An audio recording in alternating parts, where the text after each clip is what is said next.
empezamos a conversar acerca de la propiedad. ¿Se recuerdan que vimos definición de propiedad? Vamos a ver, tal vez ahorita la quiere abrir. Esa, pareciera que todavía está esperando.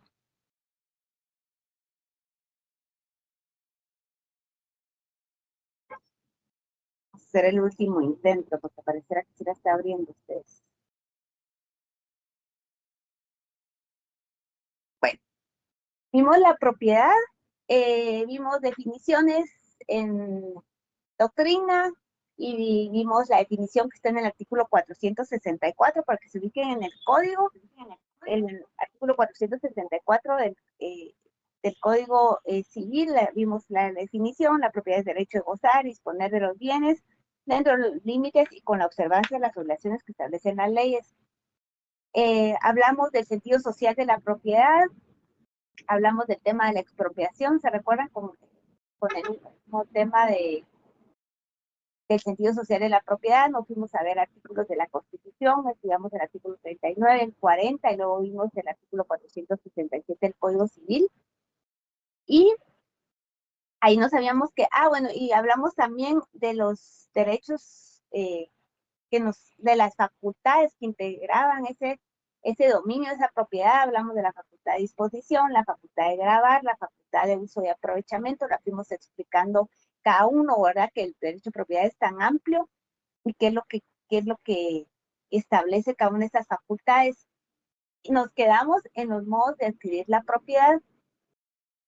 Cuando hablamos de modos de adquirir la propiedad, estamos hablando de todos aquellos hechos jurídicos a los que la ley les da ese reconocimiento porque hacen surgir el dominio en un determinado sujeto. O sea, cualquier hecho jurídico que nos haga surgir un derecho de propiedad es un modo de adquirir la propiedad. Dentro de esos modos de adquirir la propiedad, vamos a ver que la doctrina los clasifica en originarios y derivativos. No se preocupen en copiar, solo escuchen la explicación. Si tienen dudas, lo vamos conversando, porque de todas maneras la presentación yo se las dejo colocar, y si me permite, de todas maneras compartir, se las voy a intentar en un momentito, porque si no nos atrasamos más en lo que estoy intentando. Aquí está esta información. Entonces, la doctrina nos hace una diferenciación, les decía, entre modos de adquirir la propiedad, una clasificación. Nos habla que hay originarios y hay derivativos, o sea, son dos clases. Los originarios es cuando encontramos algo que no tiene dueño, ustedes. O sea, cuando nos dice la doctrina, lo explica, que cuando una persona, un adquirente, no recibe derechos de ninguna otra persona, porque nunca tuvo dueño, porque el objeto de un derecho preexistente, porque la ley le suprime o lo transforma, ¿verdad?, en beneficio del no adquirente, entonces es un derecho preexistente. O sea, en pocas palabras, encontramos algo, vamos a ver esas formas de adquirir la propiedad, pero cuando algo por alguna razón no ha tenido ningún propietario, ¿verdad? Ese sería un modo de adquirir la propiedad originario. Entonces se está recibiendo, no se está recibiendo derechos de ninguna otra persona. Esa sería una forma de adquirir la propiedad de manera originaria. Por el contrario, cuando hablamos de los derivativos, estamos hablando de que está esa forma o ese modo de adquirir la propiedad es porque alguien nos ha transmitido la propiedad, o sea, es un derecho preexistente, y alguien nos ha dado esa propiedad. O sea, son casos muy específicos en los derivativos en los que se puede transmitir la propiedad.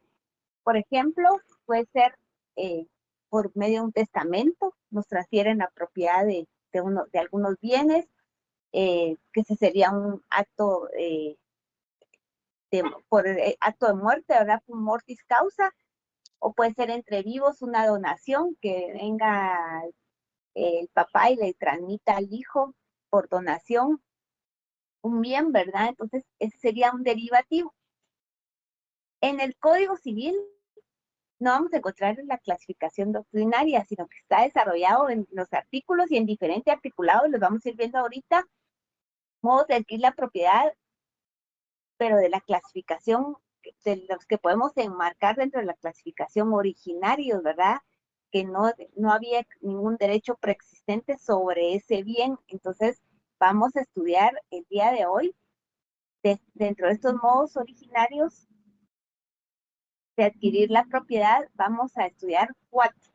Esos 4 son la ocupación, la accesión, la usucapión y la posesión. Esos 4 los vamos a ir viendo el día de hoy, vamos a irlos desarrollando tanto en definición para que tengan una explicación, como lo que está reflejado en el código, ¿verdad? Porque hay varios, les decía, hay varios artículos y los vamos a ir leyendo de una vez. Se lo repito, ¿cuáles son esos 4 modos originarios de adquirir la propiedad que vamos a ver hoy en el código? La ocupación, la accesión, la usucapión y la posesión. En ese orden los vamos a ir desarrollando para tener una idea de qué es lo que estamos hablando, ¿verdad? Tener el concepto, la definición de cada uno de ellos e ir viendo cómo se desarrollan en el código.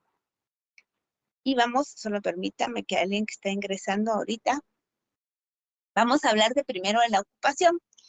Cuando hablamos de la ocupación, es un modo de adquirir la propiedad de una cosa que no le pertenece a nadie o sobre la cual nadie ha formulado alguna reclamación sobre ese bien, ¿verdad? Por medio de tomar ese derecho de posesión y esa intención de hacerse propietario de un bien, ¿verdad? Encontramos algo que no le pertenecía a nadie y pues podemos hacer de algún momento, de alguna forma podemos tomar posesión de ese bien, ¿verdad? Esa es la ocupación. Algo que sabemos que nadie nos va a reclamar posteriormente, porque solo permítame que todavía hay compañeros suyos tratando de ingresar a la reunión. Entonces, dentro de la ocupación, vamos a ver que los elementos de esta ocupación son el elemento formal, que es la toma de posesión del bien. Esa sería la forma, ¿verdad? La toma de posesión del bien. Luego tenemos el elemento real, que es esta cosa, este bien que no le pertenece a nadie. Y el elemento personal, que es esa intención de la persona de incorporar el bien a su patrimonio, ¿verdad? De hacerlo suyo, de hacerlo parte de su patrimonio. Entonces, son 3 elementos los que nos da la ocupación. El formal, que se refiere a la forma, ¿verdad? Que es la toma de posesión del bien. El real se refiere al objeto, ¿verdad? Entonces, la cosa que no le sabemos que no le pertenece a nadie. Y el personal, como es elemento subjetivo, ¿verdad? Ustedes, esa intención de apoderarnos de algo, ¿verdad? Esa intención de la persona de incorporar el bien a su patrimonio. Vamos a ver qué casos de ocupación ya nos establece el Código Civil, ¿verdad? Qué casos de ocupación vemos reflejado, tanto ya les expliqué un poquito en cuanto al concepto, pero ahora vamos a ver qué casos de ocupación nos establece el Código Civil. Y quiero que nos vayamos al arte primero, sobre qué bienes se puede hacer ocupación. Vámonos al artículo 589. ¿Tiene su Código Civil, por favor? Que me ayude con la lectura. Artículo 589. Buen día. Artículo 589. Ocupación de muebles. Las cosas muebles o semovientes que no pertenecen a ninguno pueden adquirirse por ocupación de conformidad con lo dispuesto en leyes especiales. Gracias. ¿Me hace el favor de leer el 590 también? Está bien. Los inmuebles no pueden adquirirse por ocupación. Los que no estén reducidos a propiedad particular pertenecen a la nación. Gracias por la lectura de los dos. Necesitamos leer los dos para tener algo claro. Solo sobre los bienes muebles y los semovientes pueden ser objeto de ocupación ustedes. Los bienes inmuebles no pueden ser objeto de ocupación. Hay otras figuras que vamos a ver más adelante. Entonces, para esta figura de la ocupación, Solo solo pueden ser objeto de esta figura los bienes muebles y semovientes, ¿verdad? Entonces, nos olvidamos de que podamos ocupar los bienes inmuebles de esta figura. Por eso había que leer los dos artículos de una vez para que tengamos esa idea clara. Vayan subrayando de una vez su código para que sepamos en qué artículos hemos estado leyendo. Entonces, acá nos desarrolla en este capítulo 3 temas en específico de la ocupación como un modo de adquirir la propiedad. El hallazgo, vamos a leer artículos del hallazgo de tesoros, del hallazgo de bienes mostrencos y algunos artículos de la apropiación de animales bravíos o salvajes por ocupación y caza. Vamos a ir de primero al primer caso, al hallazgo de tesoros. Podemos leer el artículo 592, por favor, alguien que nos haga el favor de leerlo.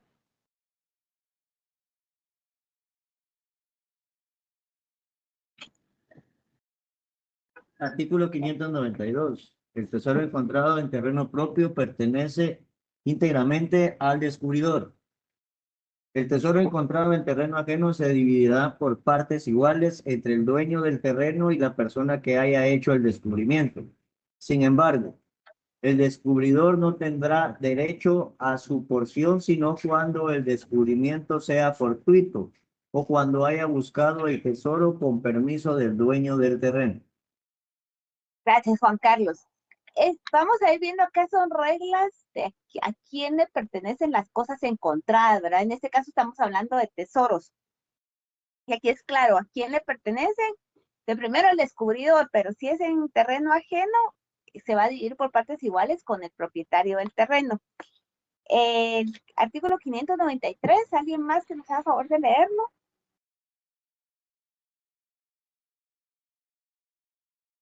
A ver. 593. Descubrimiento de tesoro. Nadie puede buscar tesoro en terreno ajeno, sin permiso escrito del dueño. El interesado que obtuviere permiso y prestare garantía a satisfacción del propietario podrá hacer excavaciones para sacar dinero, alhajas u objetos preciosos que alegare pertenecerle. Gracias, Lourdes. Por supuesto que no podemos ingresar a un terreno que no nos pertenece, ¿verdad? Y esa es la regla, que no se puede ingresar y que se puede ingresar únicamente con permiso del propietario del bien, ¿verdad? Para hacer esta clase de descubrimientos. El artículo 594 y el 595, ¿alguien que me haga favor de leer de una vez los dos? A ver, ¿alguien que no ha leído?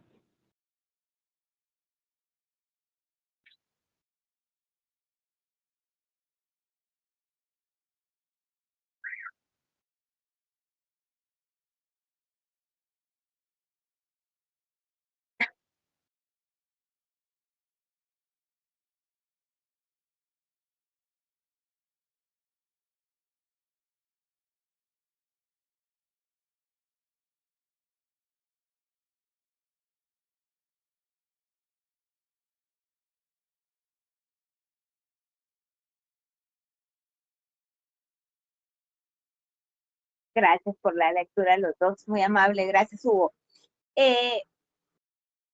Puede ser que dentro de esas alhajas, ese dinero que se encontró, puede ser que haya indicios de quién fuera el propietario, ¿verdad? Ustedes, pero por eso el código nos da las reglas, porque dice que serán considerados como bienes perdidos si no se prueba ese derecho sobre, o sea, si no hay alguien que vaya a reclamar y que diga, miren, esto le pertenecía a mi abuelo y acá tengo las pruebas. Si no hay nadie que pueda probar, que pueda demostrar eso, pues se consideran esos bienes como bienes perdidos y como tesoros encontrados, ¿verdad? Y el siguiente artículo, pues ya nos habla de que cómo se va a dividir el tesoro. Dice en el segundo caso, o sea, si son tesoros encontrados, se va a dividir en partes iguales entre el denunciador y el dueño del suelo, ¿verdad? Es solo para dejar las reglas claras que pasa cuando encontramos un tesoro, ¿verdad? ¿A quién le pertenece ese tesoro? Y si hay necesidad de indemnizar por perjuicio por perjuicio, dice, a alguna otra persona si se está excavando, por ejemplo, en un bien que le pertenece a alguien más. El segundo caso que tenemos por ocupación es el de los bienes mostrencos. Licenciada, disculpe. Así que manda, perdón, no vi. Tengo una pregunta referente a este tema que estamos hablando. A la hora cuando hablamos de los bienes encontrados, ¿esto hasta cierto punto para convertirse en legal tiene precio o puede ser desde un centavo hasta a una cantidad inimaginable, perdón? ¿Por qué la pregunta? Digamos de que yo vengo y voy caminando en el terreno baldío del vecino de la par, me encontré una cadena de oro que vale 150 quetzales y se lo conté a otra persona, este me puede demandar para que le dé la mitad de esa cadena, porque el terreno es de él. Según el primer artículo que leímos, debería ser dividido a la mitad, ¿verdad? Dividido entre el dueño del terreno y quien se haya encontrado el tesoro, ¿verdad? Esa es la regla. Sí, pero sí. Mire, Juan Carlos, si ustedes la encuentran, se va, no se va a dar cuenta la otra persona. Estas figuras del Código Civil, recordemos que nuestro Código Civil es el 60 y qué, 63 o 65, usted ya se me olvidó. 63 es, ¿verdad? 1963. Estas figuras están desarrolladas conforme al código francés, el código peruano. Tenemos también rezados de código peruano acá con nosotros. Están desarrolladas, ya son un poquito antiguas y algunas figuras un poquito, ¿verdad? Tenemos que estudiarlas cada una de ellas. En la realidad, ¿qué es lo que hacemos cuando nos encontramos algo? Por el ejemplo que usted nos está colocando, pues quizá la mayor parte de personas actuaría como usted me está diciendo, ¿verdad? Eso y no voy a decir me lo llevo para mi casa, pero ¿qué pasaría si el propietario del terreno se da cuenta? Usted estaba haciendo una excavación en su terreno o nada, si se da cuenta y lo quiere denunciar porque usted no le avisó nada. Entonces, vámonos ahora a la letra muerta que tenemos en el código, ¿verdad? Para estudiar estas figuras. Pero, ¿qué haríamos? O sea, ¿qué haría cualquiera de nosotros si se encuentra algo como lo que dice Juan? Se encontró una cadena o se encontró una moneda antigua, ¿qué valor tendrán esas monedas, verdad? Ustedes, para los que no somos conocedores en la materia, tal vez es una moneda cualquiera, pero quizá para un coleccionista esa moneda la pueda vender en muchísimo dinero, ¿verdad? Entonces es un poquito subjetivo cuánto valgan y qué haríamos en esa situación, Juan Carlos. Alguien más tenía levantada su mano, pero no. Gracias. Era Hugo, ¿no? Y otra mano levantada.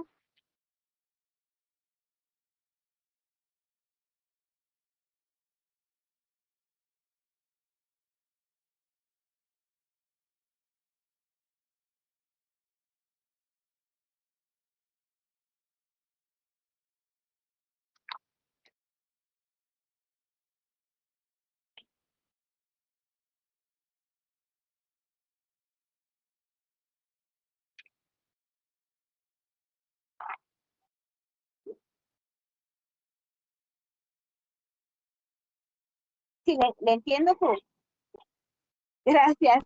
Sí, Hugo, le entiendo su cuestionamiento. Esto no es precisamente, no sería precisamente un ejemplo, digamos, le entiendo su duda, pero no es precisamente un ejemplo de una propiedad por ocupación, ¿verdad?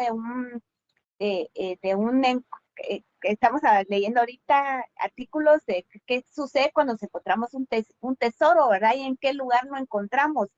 Hay relación con el tema de cuando son árboles y cuando hay ramas. Usted nos habló de un fruto, pero por ejemplo, si esas ramas están dañando la propiedad ajena o ¿qué hace usted con ese fruto? Si cae sobre su propiedad, pues si está sobre su propiedad, usted podría aprovecharse de ese fruto, ¿verdad? Porque tenemos la obligación, si yo tengo un árbol gigante y que ya las ramas se van para la propiedad del vecino, yo soy la propietaria de ese árbol porque está dentro de mi propiedad, yo tendría la obligación de talar ese árbol, no, perdón, no es el término correcto, de podar el árbol, ese es el término correcto, para que no cause daño a propiedades ajenas. Y eso está acá en el código, dentro del mismo tema de la propiedad, solo voy a buscárselo en dónde está, pero nos estamos saliendo del tema. Eso sí se lo digo porque no es el ejemplo del tema de los tesoros, pero usted sí podría, si la pregunta concreta es ¿qué puede hacer? Porque la fruta está cayendo del lado de mi propiedad, usted sí puede gozar de esa fruta y disfrutar de esa fruta, o sea, usted sí podría, solo quiero ver dónde está, usted sí podría, acá están ramas, vamos a ver, aquí está el tema de los árboles, si se va al artículo 483, solo lo vamos a ver rapidito porque nos estamos desviando un poquito, o sea, sí es el tema de la propiedad, pero no lo que estamos leyendo. El 483, Hugo, ¿lo tiene ahí?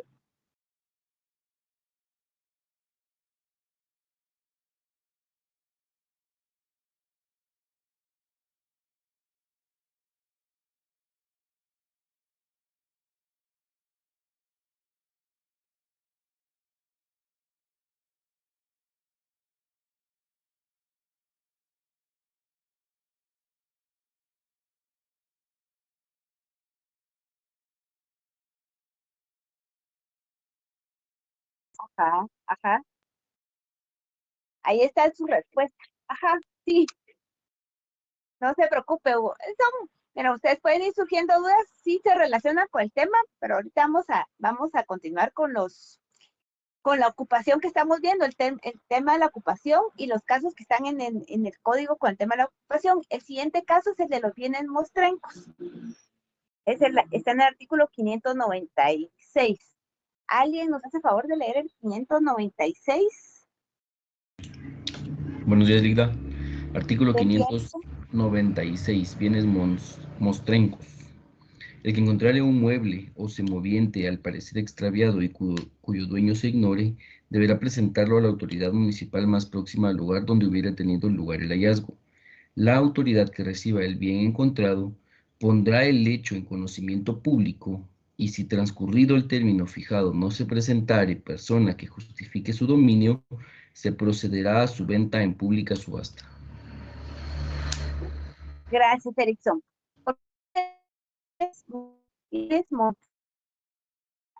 A los oyentes, ahora sí a la presentación ministra, solo dijo que se va a revelar Teams porque no era, hoy era la ahora. ¿Por qué se les denomina mostrencos? Porque se muestran, ¿verdad?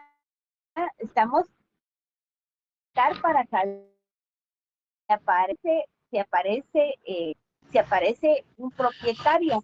Entonces, este artículo que leyó Erickson ahorita, si encontramos un bien mueble o un semoviente que pareciera que está extraviado y no sepamos a quién pertenece, ¿verdad? Porque dice cuyo dueño se ignore, hay que presentarlo a la autoridad más próxima del lugar, que en este caso va a ser una autoridad municipal, ¿verdad? Ustedes, la autoridad que reciba el bien encontrado, pondrá el derecho de conocimiento público. Lo que se quiere acá con mostrar esos bienes es que aparezca el propietario.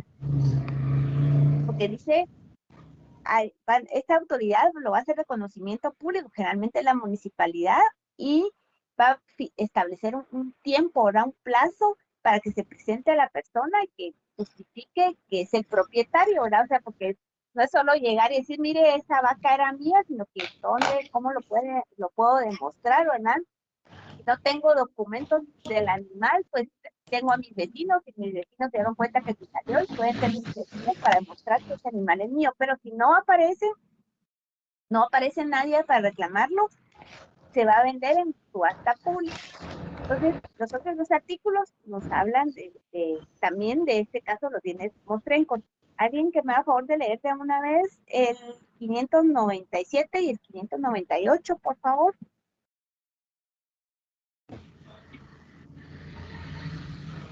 Alguien que no haya leído, si no voy a empezar a decir nombres. Yo siempre pido voluntarios, pero si no quieren. A ver, Arlet está por acá. Así me doy cuenta si no solo Sí. están conectados. Ah, bien, ahí está Arlet. Arlet, por favor, apóyeme con la lectura del 597 y 598. Ok, dice artículo 597. El dueño que recobre lo perdido o su precio está obligado al pagado de los gastos y abonar a quien lo halló el 10% del valor de la cosa o del producto de la venta. El artículo 597, persona que hallare cosas perdidas y no las entregare a la autoridad, perderá su porción a favor de los fondos de justicia y quedará sujeta a la acción de daños y perjuicios que podrá deducir el propietario, y según las circunstancias, a la sanción penal que corresponda. El procedimiento de la autoridad deberá seguir en el caso del hallazgo de las cosas a que se refieren los 3 artículos anteriores. Será el señalado en la Ley Especial de los Bienes Mostrencos. Gracias. Hay una ley de bienes mostrencos. Gracias, Arlet. Hay una ley de bienes mostrencos. Es el decreto 1835 que establecía un procedimiento de lo de la subasta pública. Eso no lo vamos a entrar a ver, pero a esa ley se refiere acá acá al final del artículo 116. Entonces hay un procedimiento, ¿verdad? Hay un procedimiento y hay un porcentaje, ya vieron en el 597 hay un porcentaje que le tiene que entregar, si aparece el dueño de este bien mostrenco, le tiene que pagar ese porcentaje del 10% a la persona que lo encontró, ¿verdad? Como una indemnización. A eso se refiere con ese 10%. Otro de los casos que aparece desde la ocupación, ay, perdón, alguien dejó encendido su micrófono, ahí lo vimos al fondo. Hay alguien por ahí que revise sus micrófonos, por favor. Hay otro caso de ocupación, que es la apropiación de animales bravíos o salvajes por ocupación y por caza. Está a partir del artículo 600. Estos son artículos chiquitos, entonces le voy a pedir favor a la persona o algún voluntario que nos lea el artículo 6, del 600 al 602, que esos son pequeñitos. Yo, licenciada. Gracias. Dice artículo 600, caza y pesca. Son susceptibles de ocupación por la caza y la pesca los animales bravíos o salvajes. Artículo 601. No se puede cazar sino en tierras propias o en las ajenas con permiso del dueño, pero no será necesario este permiso si las tierras no estuvieran cercadas, ni plantadas, ni cultivadas. ¿Y el siguiente?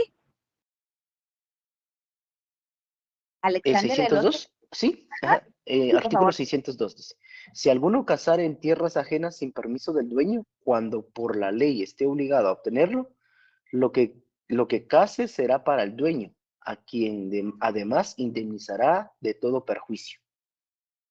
Gracias, Alexander. En el tema, miren, como les digo, el código es antiguo, ¿verdad? Ustedes hay muchas reformas que necesitaría y que todavía no las tiene, porque en el tema de caza y pesca hay una ley específica de caza, entonces ahí hay otras reglas y ahí también establece sanciones, ¿verdad? Cuando se hace caza ilegal y es el Consejo Nacional de Áreas Protegidas el que establece también que tiene intervención dentro del tema de la caza y establece qué especies de caza y pesca, qué especies se pueden cazar y pescar en determinados tiempos del año, ¿verdad?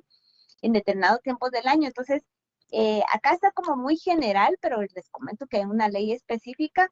No, estos artículos no han recibido reformas, pero hay una ley específica en la materia, ¿verdad? Entonces acá es como que la parte muy, muy general que sucede cuando entramos a cazar ese tipo de animales, si si es dentro de terreno propio o es dentro de terreno ajeno, ¿verdad? Si pedimos permiso o no pedimos permiso, pero es como muy, muy general, ¿verdad? Ya les digo que hay ley específica.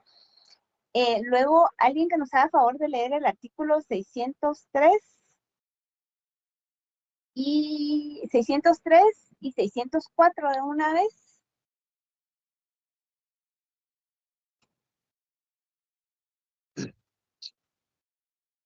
Yolita, voy a leer Gracias. 604. 603 le dijo, ¿verdad? 603.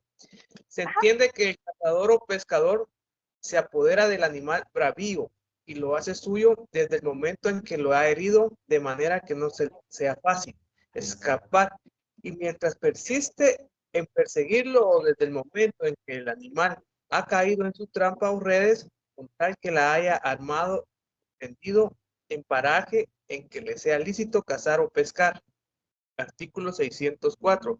Si el animal herido muriere en tierra ajena donde no es lícito cazar, sin permiso del dueño, este o quien le represente deberá entregarlo al cazador o permitir que entre a buscarlo.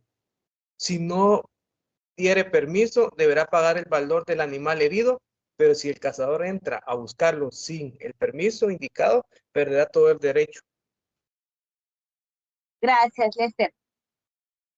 También acá, parte de las reglas que nos da el Código Civil, ¿verdad? ¿Qué sucede si lo estamos cazando y el animalito pues se pasa a otro terreno, ¿verdad? Eso es lo que nos explican esos artículos.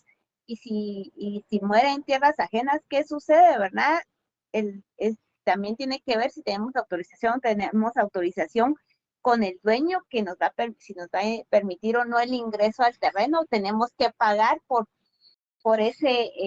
nos dice por el valor del animal herido para poder entrar al terreno, ¿verdad? Pero recordémonos que de todas maneras, si sabemos que es propiedad privada, no podemos ingresar si no tenemos el permiso del propietario del lugar.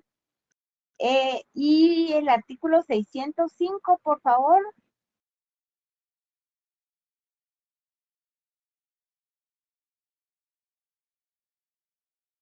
Yo voy a leer, licenciado. Buenos días. Gracias, Sergio. Los animales foreses que escapen del encierro en que los tengan sus dueños podrán ser destruidos por cualquiera y podrán también ser ocupados desde que el dueño abandone su persecución. Cualquier persona puede apoderarse de los animales bravíos y hacerlos suyos, tan luego como recobren su libertad natural, con tal de que no haya el dueño en su seguimiento. Gracias, Sergio. Les voy a hacer un comentario, pero también vamos a ver el artículo 606, con el que Sergio acaba de leer, y el 606 que nos indica los animales no domésticos y peces que en su respectivo criadero pasaran a otro perteneciente a distintos dueños serán propiedad de este, siempre que no hayan sido atraídos por medio de algún artificio o engaño, pues en este caso el aprensor está obligado a indemnización de todo perjuicio, la devolución de la pieza cobrada. En el tema, acá, como les digo, el código es antiguo, no ha sufrido reformas, pero hay leyes especiales más recientes, porque también, aparte de la ley de caza y pesca, tenemos el tema de la ley de áreas protegidas. Y no podemos cazar y pescar cualquier tipo de animal. En la ley de áreas protegidas, recuérdense que lo que protege, bueno, esa creo que no la han estudiado ustedes todavía les falta para llevar ese curso bastantes semestres, pero lo que se protege es la biodiversidad, ¿verdad? Hay especies que nos las estamos acabando, hay especies que ya están en peligro de extinción. Entonces, no es que podamos cazar y pescar cualquier tipo de especie. El consejo, la autoridad rectora en materia de biodiversidad es el Consejo Nacional de Áreas Protegidas.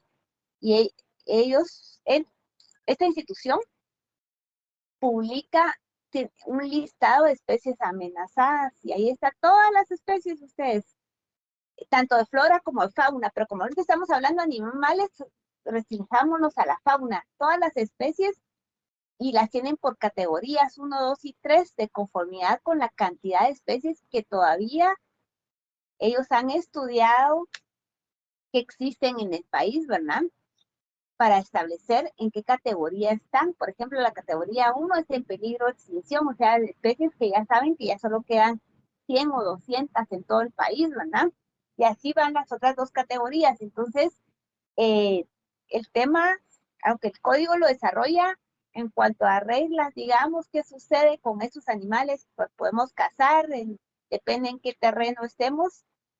Hay leyes más específicas que nos indican si podemos o no podemos atrapar a uno de estos animales, ¿verdad? Porque toda la fauna silvestre al final está protegida, ustedes por eso ven en las noticias y está penada por la ley también, porque hay delitos. Ven en las noticias cuando atraparon a una persona que llevaba, por ejemplo, iguanas, las llevaba amarradas y escondidas en un costal o en una mochila, y está prohibido el atraparlas, ¿verdad? El cazarlas, muchos se las comen, ¿verdad? El consumirlas, porque es una especie que está amenazada y que está dentro de ese listado. Entonces, se los hago ver porque según el Código Civil se escucharía como que podemos cazar y pescar lo que querramos, ¿verdad? Pero no es así, no es así. Entonces, para que nos quede, porque ya les digo, hay leyes especiales sobre estos temas que son leyes más recientes y por compromisos que Guatemala ha adquirido a nivel internacional, sobre todo por el tráfico ilícito de este tipo de especies, ¿verdad? Especies amenazadas o en peligro de extinción. Entonces, era solo una aclaración para que no tengamos esa idea, ¿verdad? De que podamos atrapar. Miren, el tema de los loros es la misma historia, ¿verdad? Está prohibida su caza, su venta, su comercialización, y la gente lo sigue haciendo, pero es porque hay leyes especiales que sí regulan este tema, ¿verdad? Esta materia. En el Código Civil lo tenemos así como lo estamos leyendo, pero hay leyes especiales que regulan este tema. Ahora vamos a ver, permítanme que me cambie la diapositiva. Disculpe, licenciada, yo quisiera hacerle una consulta. Claro. Buenos días. Buen día. Te escucho. Usted nos está explicando en este caso lo que son las especies nativas de nuestro país, entiendo yo. Pero cuando resulta X persona trayendo especies exóticas o no exóticas de otros países, entiéndase más lejos de África, porque se han visto, de África, no sé, de Asia, y y resulta escapándose este animal, ¿ahí qué procede?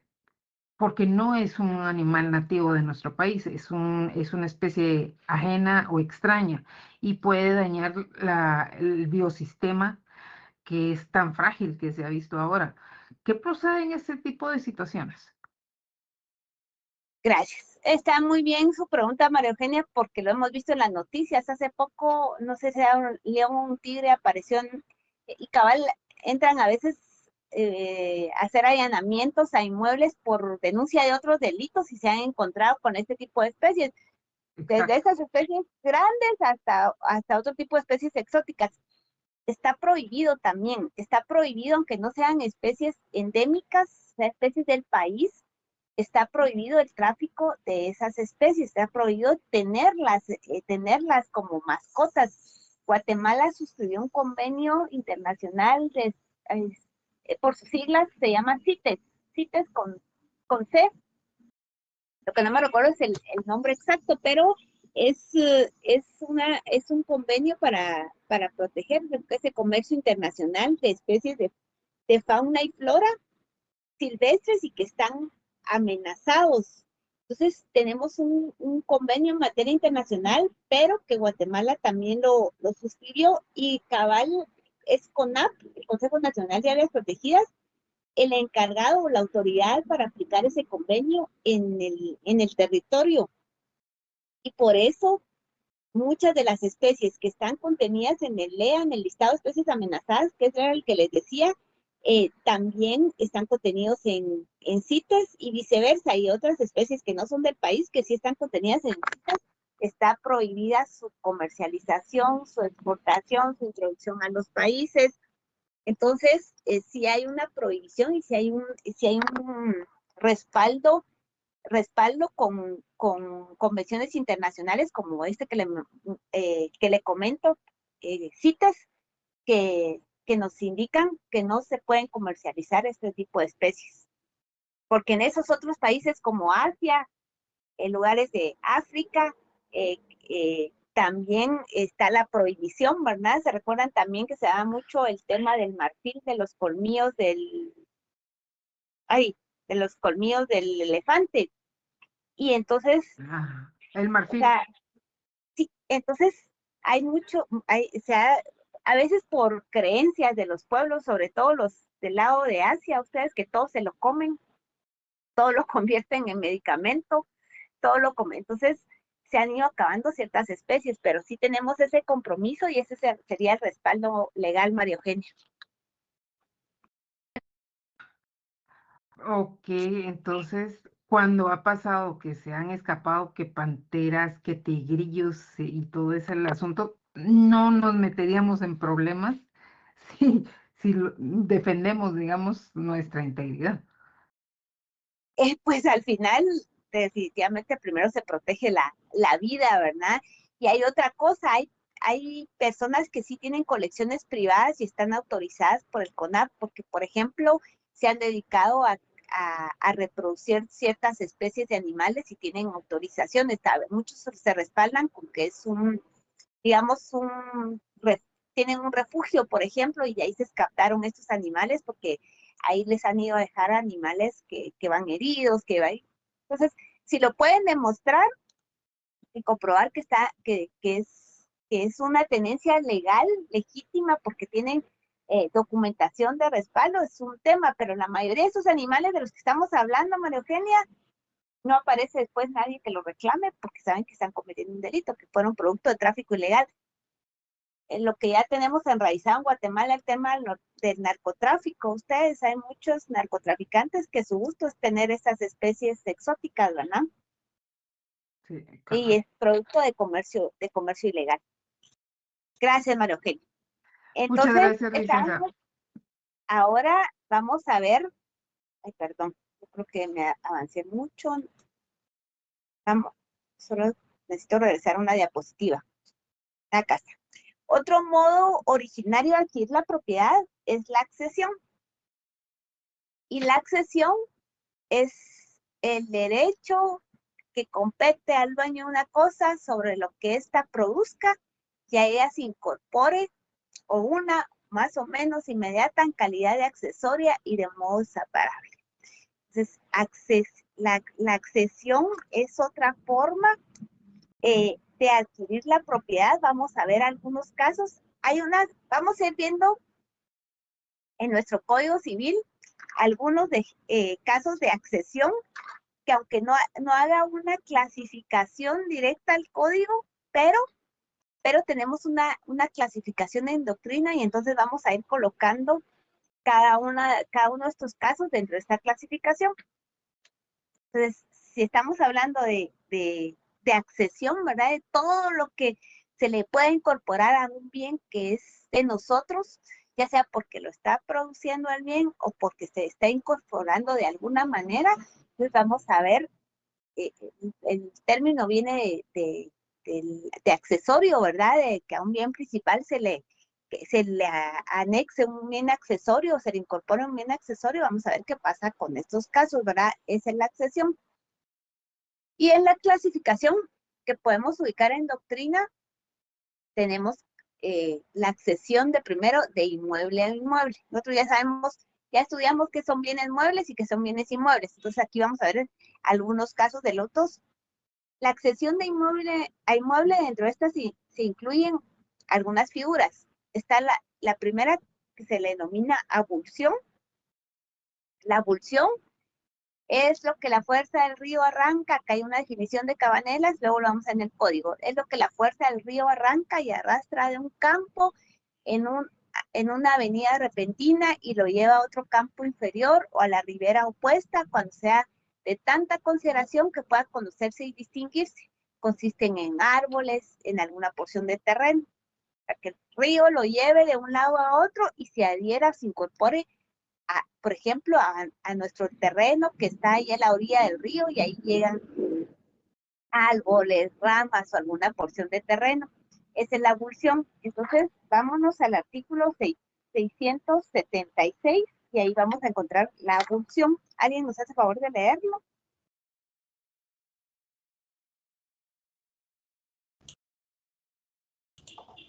Artículo 676, abulsión.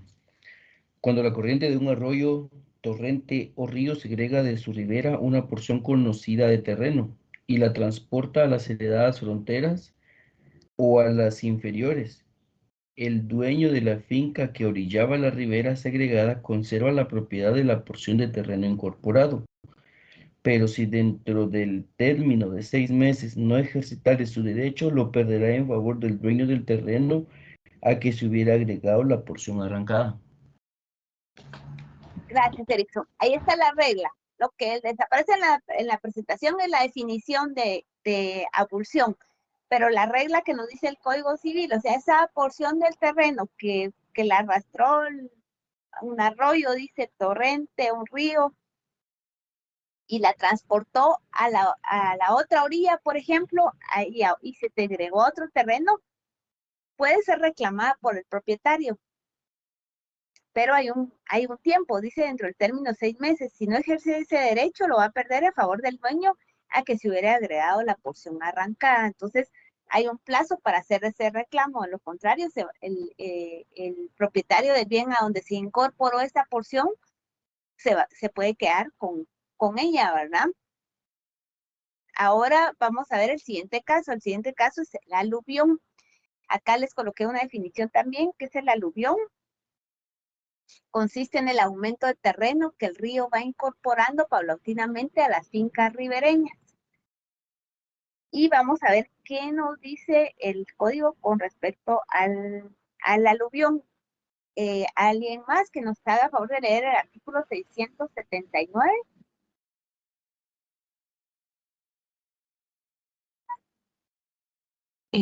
Yo lo voy a leer, licenciada. Aluvión. Pertenece a los dueños de los terrenos confinantes con los arroyos, torrentes, ríos y lagos, el acrecentamiento que reciban paulatinamente por asesión o sedimentación de las aguas. Gracias. Entonces, acá está la regla, ¿verdad? Si esos dueños de los terrenos que están a la orilla y que están recibiendo ese acrecentamiento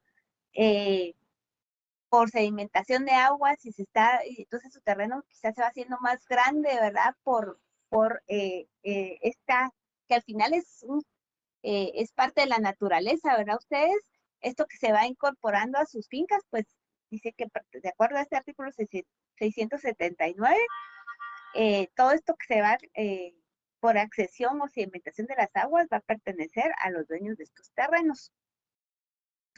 El siguiente caso es la mutación de cauce. Acá está la explicación, no tenemos definición porque no es un concepto como tal, ¿verdad? La mutación de cauces, cuando los cauces de los ríos que queden abandonados por variar naturalmente el curso de las aguas pertenecen a los dueños de los predios ribereños en toda la longitud respectiva. Si el cauce abandonado separa heredades de distintos dueños, la nueva línea divisoria correrá equidistante de unas y otras. O sea, eso lo vemos quienes han estado, quienes viven tal vez en un área un poquito más rural y hay un río, que a veces los ríos cambian a veces de dirección su cauce, varían en algún momento o se van secando también, ¿verdad? Entonces, ¿a quién le pertenecen estas porciones al final que quedan cuando el río hace esa mutación de cauce, o se cambia la corriente del río? Entonces, si el cauce abandonado separará de distintos dueños, dice la nueva línea divisoria corre equidistante de unas y otras, o sea, le corresponde prácticamente a la mitad a cada uno de los dueños de estos predios que lo separaba algún río, ¿verdad? Si hay cambio en el cauce del río. Otro de los casos de accesión de inmueble a inmueble es la formación de isla. Esa la vamos a leer en el artículo 678. Formación de islas. ¿Alguien me hace favor de leerlo?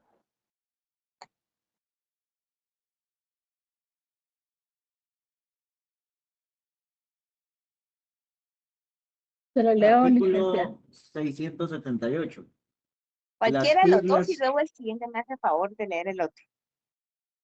Las islas que, por sucesiva acumulación de arrastres superiores, se van formando en las rías, pertenecen a los dueños de las márgenes u orillas más cercanas a cada una, o a las de ambas márgenes si la isla se hallase en medio río, dividiéndose entonces longitudinalmente por la mitad. Si una sola isla así formada distare de una margen más que de otra, será únicamente y por completo dueño suyo el de la margen más cercana. Gracias.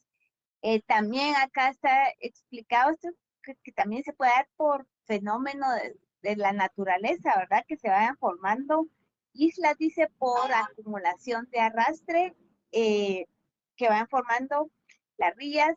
¿A quién le van a pertenecer entonces? Dice, a los dueños de las márgenes o orillas más cercanas. Y si está al lado de ambas márgenes, si se haya en medio del río, se va a dividir entonces por la mitad, ¿verdad? Eso si se forma alguna isla en el medio de un río, ¿verdad? Ustedes, ¿a quién le va a pertenecer? Estos serían los casos que podemos clasificar en este modo originario de adquirir la propiedad, que es la accesión, y cuando se trata de un bien inmueble a otro bien inmueble. Ahora otra de las, solo permítanme ustedes, otra de las, pues aquí me dejo correrla, otra de las formas de adquirir la propiedad por accesión se da de mueble a inmueble, de un bien mueble a un bien inmueble. Y acá tenemos varios casos que vamos a ir leyendo.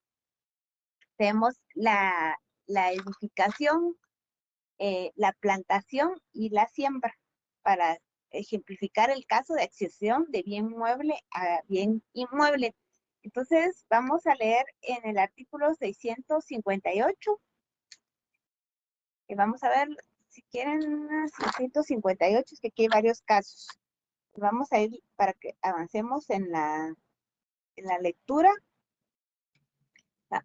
Le voy a pedir favor a quien lea ahorita, que lea el artículo 658 al 661 de una vez, así vamos avanzando. No, al 660 para que no sean tantos y así los vamos explicando de una vez. Del 658 al 660. Tomaré la palabra, licenciada. Gracias. Sí, por favor. Artículo 658, accesión por incorporación a bienes inmuebles. Lo que se une a una cosa pertenece al propietario de esta, de conformidad con las disposiciones siguientes.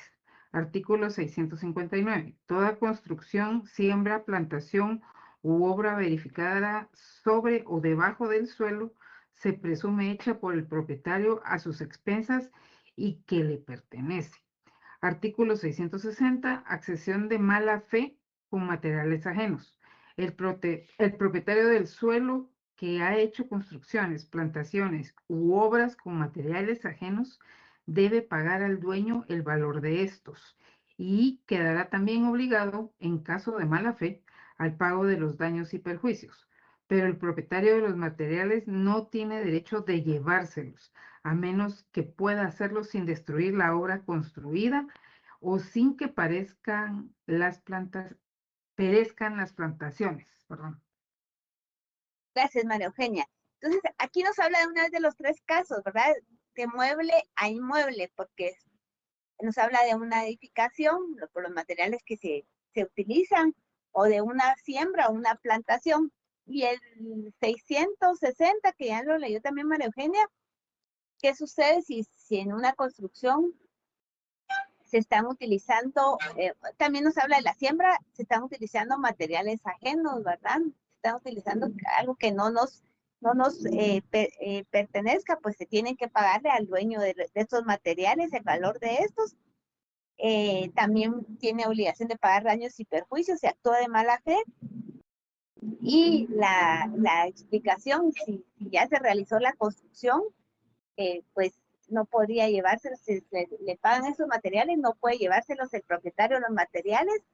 Igual con el tema de la siembra, ¿verdad? Si ya está, tal vez ya debe hace mucho tiempo plantado y va a perecer, se va a morir lo que se plantó, tampoco se lo podría llevar el propietario. Por eso es el código que se le tiene que pagar el valor de esos bienes, y también se puede cobrar daños y perjuicios, ¿verdad? Si se actuó de mala fe y se utilizó bienes que no le pertenecían. Siempre estamos hablando de mueble a inmueble. Y luego alguien que me haga favor de leer del 661 al 663.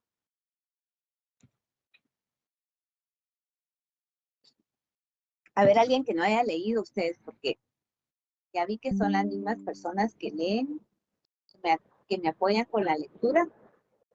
Se los agradezco, pero vamos a despertar a los otros también. Vamos a ver.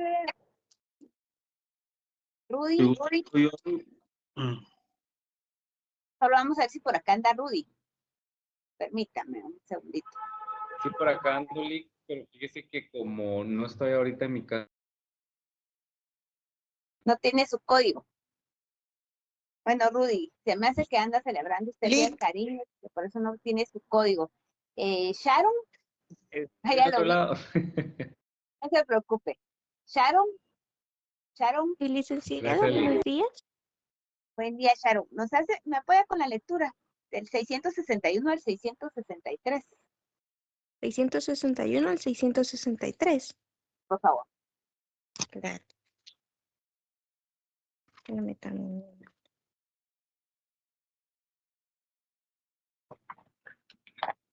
(661) Accesión de buena fe. El dueño del terreno en que se edificare, sembrare o plantare de buena fe, tendrá derecho a hacer suya la obra, siembra o plantación, previa la indemnización correspondiente, o de obligar al que edificó o plantó a pagarle el precio del terreno, y al que sembró solamente su renta. Artículo 662. Sembrador o edificador de mala fe. El que de mala fe edificara, plantara o siembra en terreno ajeno, pierde lo edificado, plantado o sembrado, sin que tenga derecho a reclamar indemnización alguna del dueño del suelo, ni de retener la cosa. Artículo 663. Derecho del dueño. El dueño del terreno en que se haya edificado de mala fe podrá pedir la demolición de la obra y la reposición de las cosas a su estado primitivo a costa del edificador. Gracias, Sharon. Es un poquito difícil, ¿verdad? Ustedes cuando leemos estos artículos que pensemos que alguien va a iniciar una construcción en un terreno que no le pertenece, ¿verdad? Tal vez es más común lo de la plantación o la siembra, ¿verdad? Que alguien vea que hay un terreno ahí desocupado y que el propietario ya no llega y decida sembrar, por ejemplo, maíz, poner unas milpas ahí. Creo que se da un poquito más eso, pero atrevernos a ya construir algo en una propiedad que no nos pertenece es un poquito más difícil, pero de todas maneras aquí están las salidas legales, ¿verdad? Si se actuó de buena fe, o sea, ¿cómo demostrar que se actuó de buena fe?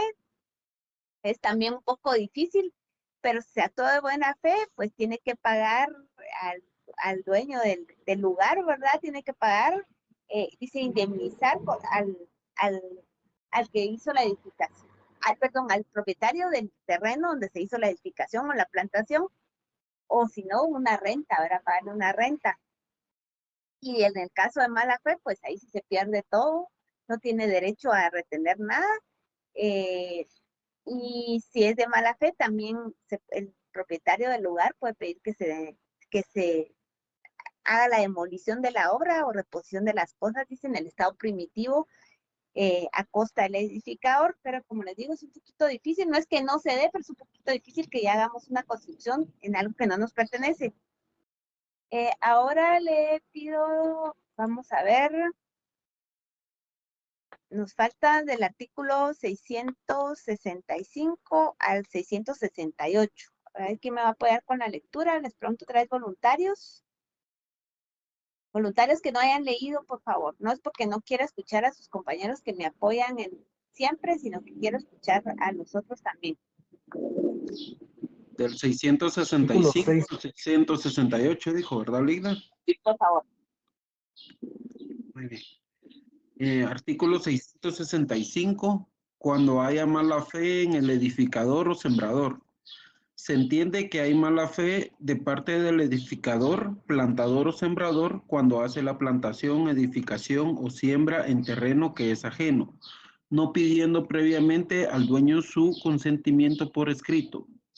Artículo 666, cuando hay mala fe en el dueño. Se entiende haber mala fe por parte del dueño siempre que a su vista o ciencia y paciencia se hicieren el edificio, la siembra o la plantación y no se opusiere a ellos. Artículo 667, materiales y plantas pertenecientes a tercero. Si los materiales, plantas o semillas pertenecen a un tercero que no ha procedido de mala fe, el dueño del terreno es responsable subsidiariamente del valor de aquellos objetos siempre que concurran las dos circunstancias siguientes. 1. Que el que de mala fe empleó los materiales, plantas o semillas no tenga bienes con que responder de su valor. Y 2. Que lo edificado, plantado, sembrado aproveche al dueño del terreno.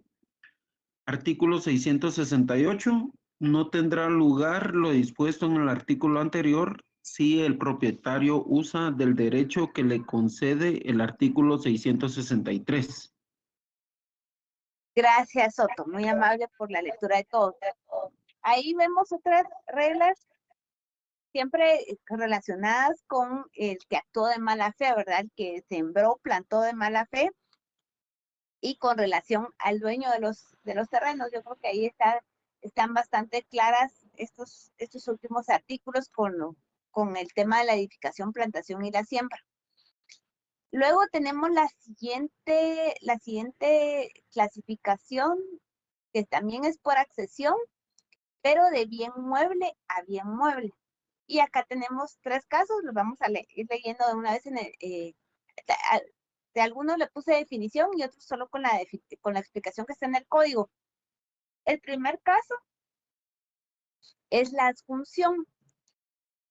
Acá les coloqué una definición del diccionario Guillermo Cabanelas. Se denomina también conjunción y consiste en la unión de dos cosas muebles pertenecientes a distintos dueños que se unen de tal manera que vienen a formar una sola, pero con la posibilidad de separarlas o de que subsistan después con independencia. Entonces, ¿qué sucede si se unen dos cosas muebles de diferentes dueños? Al final forman una sola, pero se pueden separar, en algún momento se pueden separar y pueden subsistir aunque se separen, ¿verdad? Veamos qué dice el artículo 689. ¿Quién lo va a leer?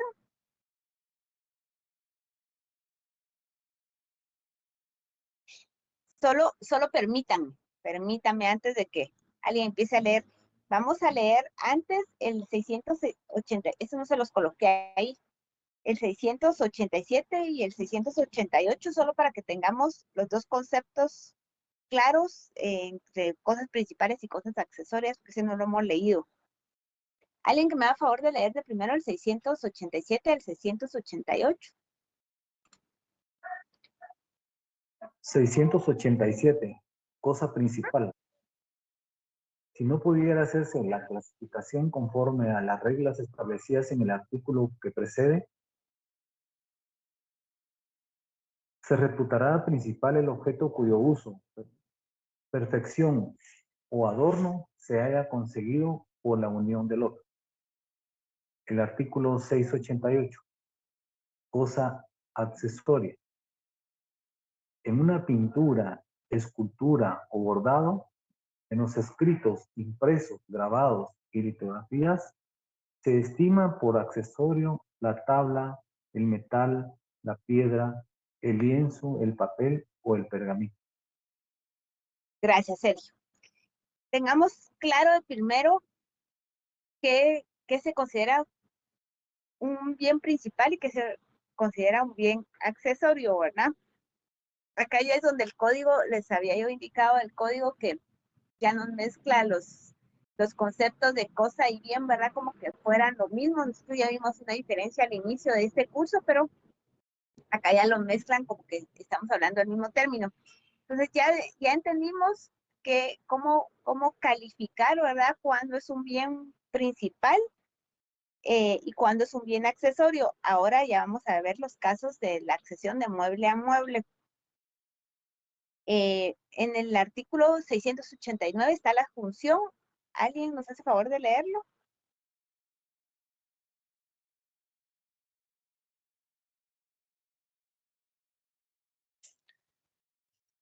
Licenciada, buenos días. Buen día. 689. Muy bien. Artículo 689. Cosas que pueden separarse. Cuando las cosas unidas pueden separarse sin detrimento y subsistir independientemente, los dueños respectivos tienen derecho de exigir la separación. Gracias por la lectura. Entonces, con la función, como ya vimos, que la cosa, que el bien subsiste aunque sean separados porque se unieron, ¿verdad? Y tienen cada uno sus dueños, pues se puede pedir que se separen, ¿verdad? Se puede exigir la separación de estos bienes. Por ejemplo, si en un carro alguien le puso una batería que le pertenecía a otra persona, porque su batería estaba fallando, pues con cambiarle de batería, con sacar esa batería y devolvérsela a su dueño, pues no, el bien va a subsistir, ¿verdad?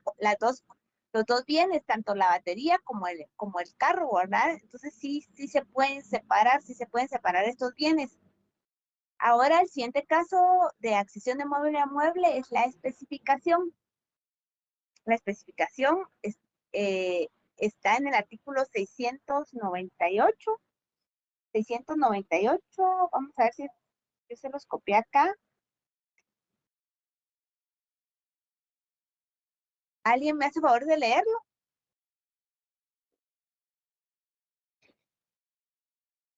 ¿698? 698. Empleo de materia ajena.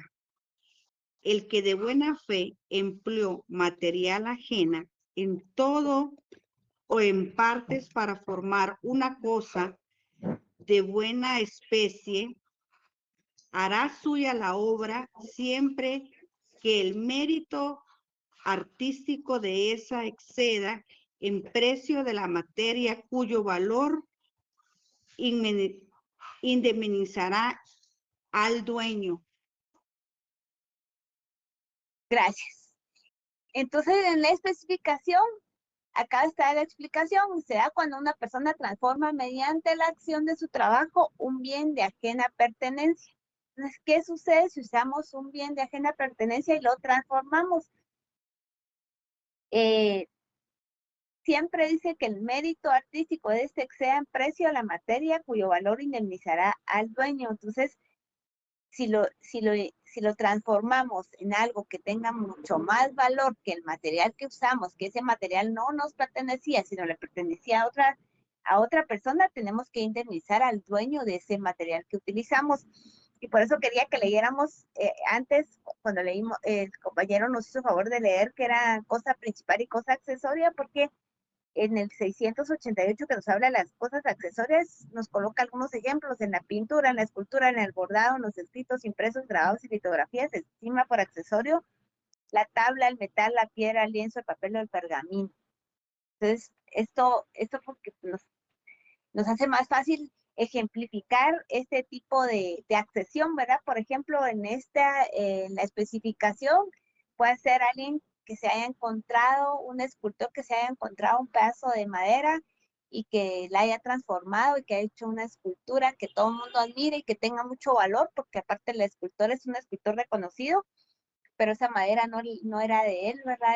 Era de alguien más. Entonces, se puede quedar él con la obra, pero tiene que indemnizar al dueño de este material, ¿verdad? Igual un lienzo que no era de un pintor, pero el pintor lo agarró y hizo una obra magnífica y maravillosa, pues entonces tiene que indemnizar al propietario de ese material que usó, ¿verdad? A eso se refiere la especificación. Otro caso de accesión de mueble a mueble es la commixción. Acá les coloqué una definición que encontré en el diccionario de Guillermo Cabanelas y nos indica que constituye uno de los modos de adquirir el dominio por accesión mediante la mezcla de varias cosas sólidas o líquidas de la misma o distinta especie pertenecientes a diversos dueños. A la mezcla de cosas sólidas se le denomina commixción y a la de los líquidos confusión. Entonces, dentro de la commixción hay otros dos términos, ¿verdad? Si lo que se mezclaron fueron cosas sólidas, se le denomina commixción. Y si lo que se mezclaron fueron cosas líquidas, se le denomina confusión. Entonces, leamos qué nos dice el código de esta figura en el artículo 690. ¿Alguien me hace favor de leerlo?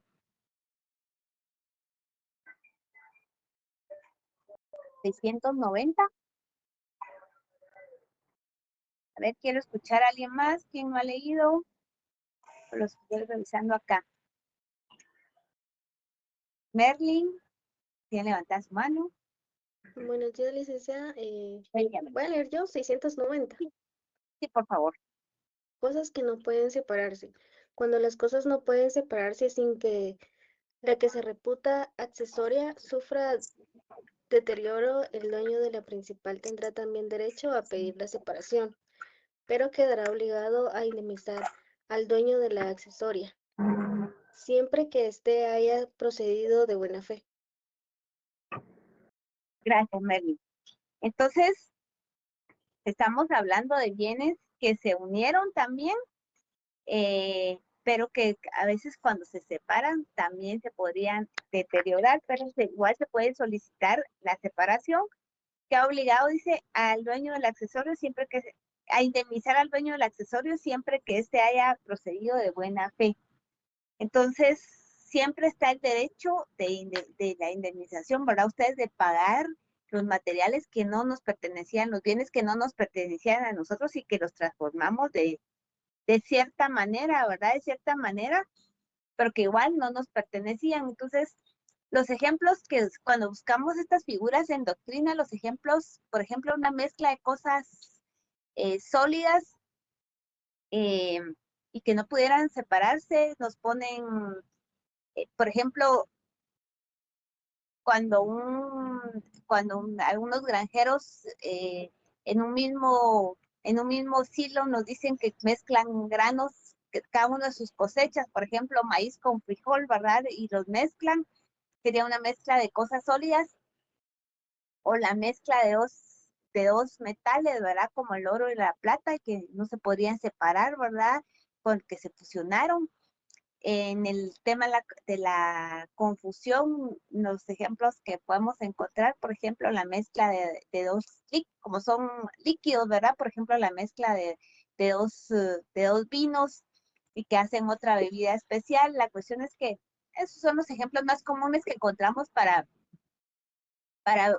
ejemplificar esta accesión de mueble a mueble, ¿verdad? De un bien mueble a otro bien mueble y a quién le pertenecen cuando ya se ha realizado esa mezcla, ¿verdad? En este caso por commixción, si es sólido, por confusión, si es líquido, ya lo vimos en el artículo 690. Otra de las formas de adquirir la propiedad, es un modo originario también de adquirir la propiedad, es por la usucapión. Y la usucapión, de primero vamos a ver una definición del maestro Juan Francisco Flores. Nos dice que la prescripción adquisitiva o usucapión es el modo de adquirir la propiedad en virtud de la posesión prolongada durante el periodo de tiempo exigido por la ley. Entonces, a la usucapión también la van a encontrar como prescripción adquisitiva. Y vamos a ver que la tenemos nosotros establecida. Hay varios artículos donde vamos a encontrar el tema de la usucapión, pero tenemos en el artículo 642, que nos indica quiénes, no nos da una definición, pero quiénes pueden adquirir por usucapión, nos dice ese artículo, todas las personas capaces de adquirir por cualquier otro título. Entonces, ¿qué presupuestos nos da la usucapión? Que es otra forma de adquirir la propiedad cuando ya ha transcurrido algún tiempo que la ley nos exige, qué plazo debe ser, y podemos exigir que esta posesión se convierta en propiedad. Entonces, vamos a ver los presupuestos legales para la usucapión. Vamos a ver en el artículo 620. ¿Alguien me hace favor de leerlo?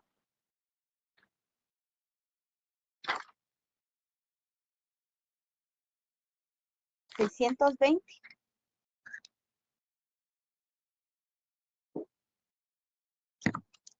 ¿Quién nos va a apoyar? Ya vamos terminando. Condiciones para la... Artículo 620, condiciones para la usucapión. Para que la posesión produzca el dominio, se necesita que esté fundada en justo título, adquirida de buena fe, de manera continua, pública y pacífica y por el tiempo señalado en la ley. Gracias, Erickson. Estos son los presupuestos legales. Esto nos exige la ley para que sea usucapión, para que esa posesión produzca el dominio, dice, o sea, se puede adquirir la propiedad. Entonces, ¿cuáles son esos requisitos? Que esté fundada en un justo título, que haya sido de buena fe, que haya una posesión continua, pública y pacífica, y que se dé el tiempo que la ley establece. Ya no nos va a dar tiempo, solo les voy a dejar explicado el justo título, y en la siguiente clase empezamos a partir de la usucapión, porque ya faltan 4 minutos. Cuando hablamos de justo título, aquí hay una explicación del maestro Cruz Peña, dice que es la causa o razón que justifica una cosa, en el sentido que aquí lo examinamos, es aquel hecho o acontecimiento que produce la posesión legítima de la cosa y que ha producido también la adquisición de la propiedad a no adolecer de algún defecto que lo ha impedido. Estamos hablando de que estamos convencidos de que este justo título, pues por eso es la palabra justo, ¿verdad? Porque tenemos un documento o un título que nos dice que nosotros estamos poseyendo ese bien de forma legítima, de que no se lo quitamos a nadie más, de que no estamos denunciados, de que tenemos esa presunción de que el título es legítimo, ¿verdad?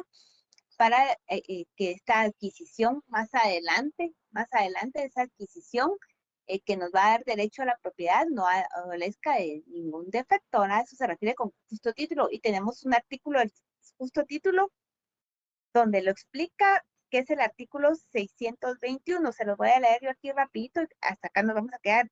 Es justo título para el usucapión el que, siendo traslativo de dominio, tiene algunas circunstancias que lo hace ineficaz para verificar por sí solo la enajenación. Entonces, puede ser que nos hayan dado derechos posesorios, por ejemplo, porque no estamos hablando todavía de propiedad, todavía tenemos que llenar ciertos requisitos para que por la usucapión podamos adquirir ya en propiedad un bien, ¿verdad? Entonces, a eso se refiere con justo título. Pero nos vamos a quedar acá, ya no nos va a dar tiempo de ver el resto de presupuestos legales de la usucapión, pero lo retomamos.